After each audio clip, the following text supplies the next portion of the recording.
8:03. Respecto a su formación, decía economista Andrés Robalino, buenos días, que usted es MIT Emeritus 2020 en Design Thinking, diseño de pensamiento. Híjole. En la Organización de Trabajo 2020 también diplomado en gestión de organizaciones empresariales y LG, Expo Ecuador, febrero-marzo 2008, diploma en gerencia de gestión aduanera, Universidad de Lactoay en 2006, diplomado superior en negociaciones internacionales, la Universidad Jean Moulin de Lyon, Francia, MBA, programa Affairs, ya esa parte de francés no sé pronunciar, sí significa negocios o temas europeos, solo sé decir una barbaridad que una vez repetí sin saber qué era y me cachetearon, y Universidad de la SUAY Cuenca. Ok, disculpe la informalidad y la digresión, pero si no me río no vivo. Vamos a la parte seria. ¿Qué va a ocurrir con la SUAY después del resultado de la consulta minera que más o menos dijo en un 80% sí? Bienvenido. Carlos, bien, muchísimas gracias, buenos días y primeramente agradecerle esta oportunidad de conversar con usted y con todas las personas que nos están viendo y oyendo. Como le comenté a la persona que muy gentilmente me llamó relacionada o empleada de su programa, el hablar de minería o de cualquier sector productivo tiene muchas aristas, muchos factores que analizar. Resumir lo que es el sector minero en un oro o agua es o va más dirigido a un objetivo político que informarle completamente a la población, a los ciudadanos que votan sobre lo que está detrás del sector minero.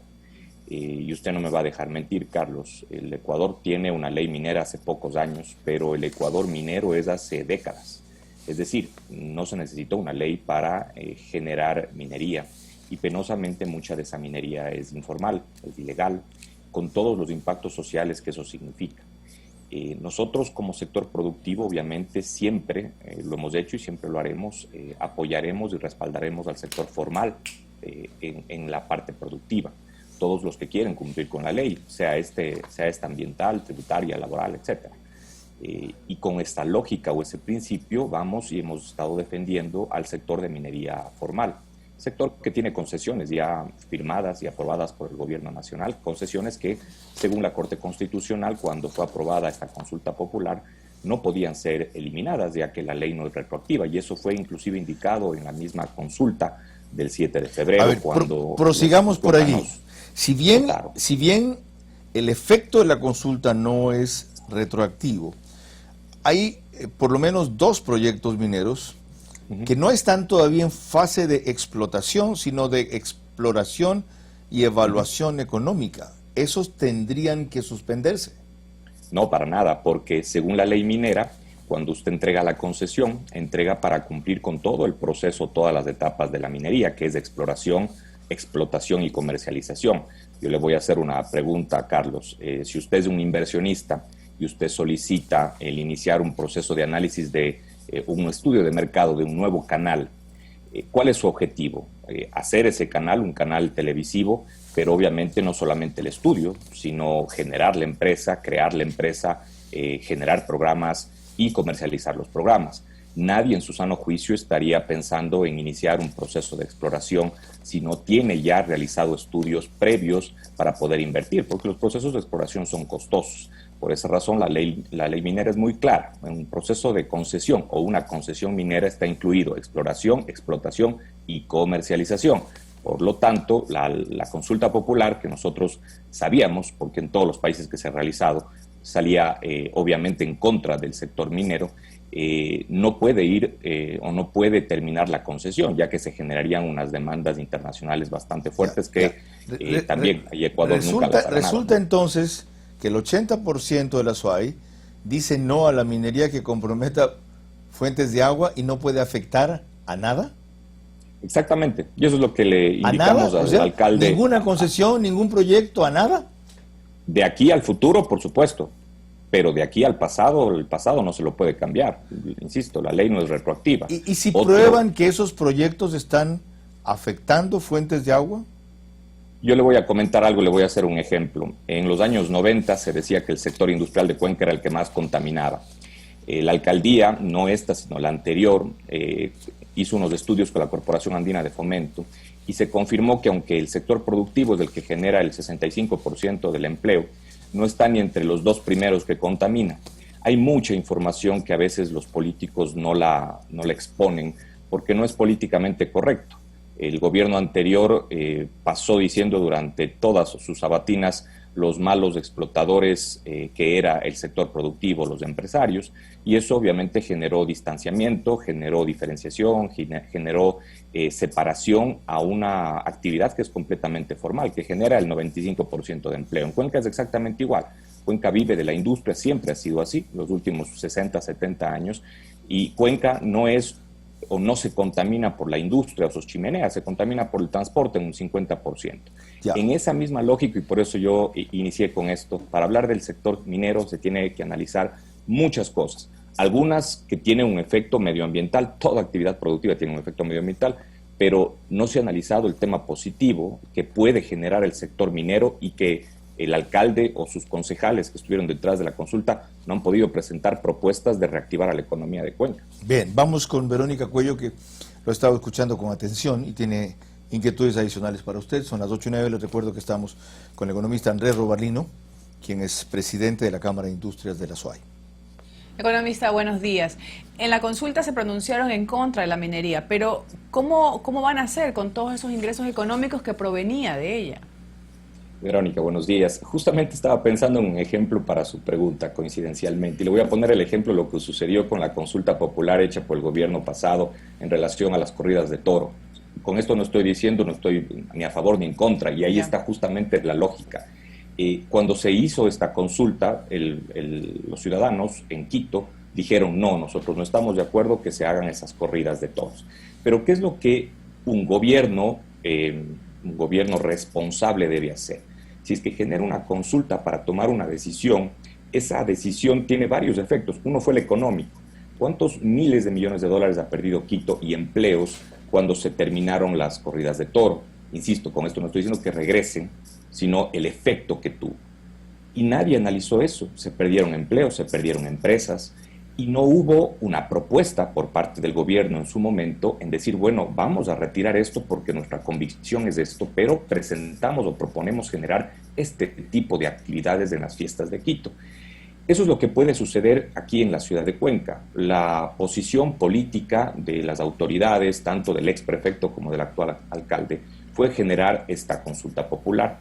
Pero, ¿qué propuestas tiene el alcalde o qué propuestas tenía el prefecto para reactivar al sector productivo? Si no es con el sector minero, ¿qué otro sector puede generarse aquí actividad para empleo, para rentas, para mejorar calidad de vida? Entonces, los políticos, hemos estado acostumbrados a que los políticos nos generen preguntas que son obvias las respuestas, porque cuando uno nos dicen agua u oro, la respuesta lógica de cualquier ciudadano es agua. La responsabilidad de la autoridad termina ahí. Y no, la responsabilidad de la autoridad es solucionar los problemas sociales, especialmente el empleo, pero no hay. Para lograr aquí actividades productivas en la ciudad de Cuenca es una cantidad de burocracia, tramitología y corrupción, obviamente, que se le ha dicho a los últimos alcaldes en los últimos 20 años, pero ninguno ha sabido solucionar ni generar mayor reactivación productiva. Entonces, por un lado vemos que le dice no a un sector productivo formal, con eso no se está diciendo no a la informalidad, porque la consulta fue muy clara, es al sector formal de mediana y gran minería, pero por otro lado no se dice, bueno, vamos a presentar esta propuesta. ¿Cuál es la propuesta para recuperar ese dinero, no? Exacto. No hay. Entonces, no hay. Y tampoco hay la forma en la cual el municipio va a hacer frente a la minería ilegal. Eso es justamente lo que le voy a preguntar. ¿Qué va a pasar con la minería ilegal o la artesanal? Porque esa es la que realmente más daño le hace al impacto ecológico, ¿no? Exactamente. Cuando yo le pregunté esto al señor alcalde en una reunión que tuvimos con el ex viceministro de Minas, me dijo, el problema de la minería ilegal no es un problema de Cuenca, es un problema del gobierno. Entonces yo le dije al alcalde cómo un alcalde puede escoger los problemas. Cuando uno le escoge a un alcalde es para que solucione todos los problemas de la ciudad, no los que él crea que deba solucionarse. Entonces él debe solucionar el efecto de la gran minería, pero no los efectos de la minería informal o artesanal, que realmente es la que contamina. Es la que no se lo puede manejar, no se la puede controlar. O sea que con esto no hay cómo regresar o recuperar ese ingreso que se va a perder por la minería, y tampoco hay cómo controlar la minería artesanal. ¿Eso es lo que me está diciendo? Cuando usted le pone más limitantes a la formal, acordémonos qué pasó con el gobierno pasado. El Ecuador tenía más o menos un 20% de informalidad antes del 2007. Con toda la cantidad de burocracia, tramitología, impuestos que se puso al sector productivo durante 10 años, el sector informal del Ecuador pasó a ser del 40%, se duplicó, posiblemente es hasta más. Entonces, cuando uno le pone trabas a la formalidad, lo que genera es informalidad. No porque yo ponga un no a la minería formal, la minería ilegal va a decir, bueno, como le pusieron un no a la formal, entonces yo me aparto por ahí. Claro. No, más bien, ahí van a estar. ¿Por qué? Porque las minas, la de Río Blanco y la de Loma Larga, que son las que están dirigidas a esta consulta, son minas expuestas, son minas que uno no tiene que hacer una mina, valga la redundancia, para sacar el producto. Está ahí en la tierra, solamente tiene que cavar 1 metro, 2 metros. Y ya se consigue. Entonces, ¿y cómo van a hacer? Y entonces, ¿cómo van a hacer para que se cumpla lo que se aprobó en la consulta? Buena pregunta, eso tendrán que hacer al señor alcalde, saber cuál será la estrategia para controlar 500 hectáreas de Río Blanco, 600 hectáreas de Loma Larga, cómo van a contratar una tal cantidad de guardabosques para que la minería ilegal no ingrese a esas zonas. Eso ya tendrá que consultarle, porque francamente nosotros no hemos escuchado la estrategia, aparte que eso significará sumas de dinero importantes que tengo entendido que el gobierno autónomo de acá de la ciudad de Cuenca no las tiene. Entonces, como siempre, nosotros hemos escuchado, y penosamente voy a tomar relación o comparación con lo que fue la campaña de la primera vuelta. Escuchábamos de muchos candidatos el qué, me regalaban todo, me solucionaban todos los problemas, pero nunca me dijeron el cómo. Eso es lo más grave, claro. Eso es lo más interesante. Que se pueden poner en el papel, pero el cómo es muy complejo. El cómo es el más interesante de todos. Bueno, en este momento yo me detengo hasta aquí con la entrevista y continuamos con Carlos Vera para seguir conversando con usted. Ya, prosigo con una precisión, 8:15. Perdón, la consulta fue cantonal, yo dije en el Azuay, no fue en la provincia. Se refiere solo al cantón Cuenca. Ahora, sí. Esto significa que otros proyectos en zonas de recarga hídrica, como llaman, cercanos, afectan de hecho las fuentes de agua. No se sabe en qué medida, pero les afectan de hecho. Extraen tierra, tienen unas piscinas donde colocan el agua que usan para el procesamiento. El fin de semana reproduje un video que mostró que una de esas piscinas en otras zonas estaba desbordando y bajaba hacia el río. Es agua sucia, ya contaminada. Cero incidencia fuera de Cuenca tiene la consulta, es decir, que ningún proyecto minero se va a detener. ¿Sabe usted el relajo que se va a armar esto, especialmente si el candidato presidencial, Yacu Pérez, es de esa línea radical y fue uno de los que impulsó este tema allá, respaldado de paso por el alcalde, que considera que un par de proyectos, por no estar en fase de explotación todavía, sí se deben frenar, a pesar de la advertencia que usted hace, de que eso expondría al Ecuador a arbitrajes internacionales que tendrían un costo gigante y en los cuales perderíamos seguramente? Los riesgos son muchísimos. Para mí el más importante es que cuando, como les decía antes, cuando yo le pongo trabas a lo formal, el informal va a estar ahí. Más aún cuando uno entra a la página web del Ministerio de Minas y encuentra toda la información de ubicación exacta y precisa de dónde está la mina, porque así es la información pública, es una concesión pública. Entonces, para mí el efecto más complejo, más difícil es que si es que no hay minería formal, va a haber la informal. Ya, pero esta no es una traba, esto es una consulta superviniente al momento en que se hicieron las concesiones, por las constataciones que hubo de una serie de operaciones irregulares, por la experiencia que hay de que algunas concesiones no respetan las regulaciones sobre el medio ambiente, no la respetan, y por el otro motivo es económico realmente, por la desproporción enorme entre la rentabilidad que les significa a las mineras esa explotación versus la que les queda al Estado, a cuenta de que la inversión es grande y de que el riesgo es, dicen ellos, enorme. No, ellos no se meten a una concesión si no han hecho previamente estudios, aunque sean preliminares, que les aseguran que ahí hay una cantidad suficiente del metal que buscan, cobre, oro, plata, como para volver justificada esa inversión. Entonces, sobrevino esto, que no se veía venir hace 5 o 6 años, o hace 10, que fueron hechas las concesiones, les toca a ellos respetar ese elemento superviniente, ¿o no? A ver, hay mucha información de la que usted ha indicado que, con todo el respeto, Carlos, no es real, no es técnicamente real. Como un sector productivo se lo debe analizar no solamente en la parte de información que sale en las redes, sino también el conocer o informarse realmente lo que pasó en los dos proyectos mineros que fueron de la consulta. Y como usted bien indica, los dos proyectos mineros, el primero fue de la concesión de Loma Larga, que ese no está en proceso de explotación, así que no tiene ningún impacto medioambiental. Y en el proyecto de Río Blanco, que se indicaba que había daños a las fuentes de agua o a los humedales y demás, la misma ley minera indica justamente que las minas o el concesión minera no puede estar a un máximo de altura donde están ubicadas estas fuentes de agua o estas zonas de humedales. Los dos proyectos no están y están cumpliendo con toda esa ley. Lo que ha sucedido en los últimos años es que cuando se habla de minería, se habla de una sola minería. Cuando hay esos ejemplos, esos videos de cómo la minería sale y daña el medio ambiente, es minería ilegal. Yo le voy a poner el ejemplo de lo que sucede aquí en Cuenca. En Cuenca hay un parque industrial desde hace 40 años. Siempre en Cuenca salen noticias de cómo el río Machángara es contaminado. Pero no es contaminado por el parque industrial. Yo se los he dicho al municipio varias veces, pero el municipio no ha solucionado el problema. Encima hacia arriba, río arriba del parque industrial, hay empresas informales que están botando sin control aguas residuales al río. Esas son las que dañan, pero son informales. Entonces, como son informales, son difíciles de encontrarlas. Al formal es más fácil atacarlo, presionarlo, cobrarle más. Entonces, ¿qué es lo que ha hecho los gobiernos autónomos y nacionales? Irse por lo fácil, ¿no? ¿Qué necesito para aumentar ingresos? Debería ser lo lógico, aumentar la cantidad de empresas formales. No, aumento el impuesto a los formales. Eso es la forma más sencilla, porque la otra es muy compleja.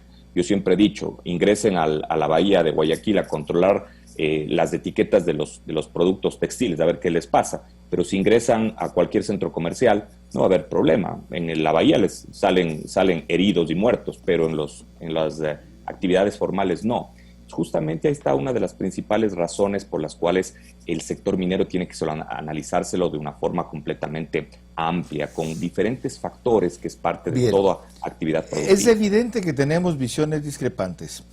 ¿Quién debe dirimir la interpretación del resultado de esta consulta? ¿Quién? Para ver si procede ejecutar algo sobre lo ya concedido que usted sostiene que no procede, y otros lo interpretan como que sí, aunque en efecto la consulta decía que no era retroactivo, es decir, que sus efectos no se aplican a nada de lo ya negociado, y si tiene que regular eso, lo posterior solamente, y extenderse a otros cantones, porque aunque no fue la consulta ahí, la actividad minera de allí afecta lo que Cuenca quiere limitar. ¿Quién dirime esta interpretación o este lío? ¿Quién? La Corte Constitucional fue muy clara. La Corte generó tres limitantes específicos. Primero, la ley no es retroactiva, eso quiere decir que las concesiones en todas sus fases tienen que mantenerse. Segundo, que la única instancia de aprobación de concesiones es el Ministerio de Minas, el Viceministerio de Minas, para ser más exactos, no como proponía el municipio, que es el municipio. ¿Por qué? Porque los productos que están debajo de la tierra, sea petróleo, minerales o gas, es un producto de los ecuatorianos, es un producto de todo el país, no es un producto de donde está la minería o donde está el petróleo, sino tiene que ser distribuido a obra pública a nivel nacional con las ganancias o rentabilidad que eso sucede. Entonces, por lo tanto, un municipio no puede decidir por todos los ecuatorianos, tiene que decidir por las actividades que le permite la ley. Y tercero, que todo lo que tiene que ver con el tema medioambiental tiene que ser manejado por el Ministerio de Ambiente. Es decir, eso quiere decir que no puede ser Etapa, que es la empresa de telecomunicaciones de agua potable de Cuenca, la que maneje o entregue o permita realizar alguna actividad minera, sino tiene que ser una instancia superior, como existe, que es el Ministerio de Ambiente. Entonces, la Corte Constitucional fue muy clara, muy clara. Ahora, que uno quiera decir o quiera estar en contra de eso, posiblemente tenga todo el derecho, pero la ley es la ley. Aunque uno esté en contra de la ley, tiene que confirmar y tiene que aprobar y tiene que cumplir la ley. Entonces, así dijo la ley, así está la Corte Constitucional. Muchas gracias por su opinión. Queda claro que todas esas instancias que usted ha mencionado deben pronunciarse, no silenciarse, para dejar claro este tema, para zanjar este tema, y asumir la responsabilidad que les corresponde, no eludirla. Exacto. Y que de requerirse se haría una consulta adicional a la Corte Constitucional, que no es necesario porque fue clarísimo la forma en que ellos contextualizaron la consulta. 8:23. Muchas gracias, economista Rovalino.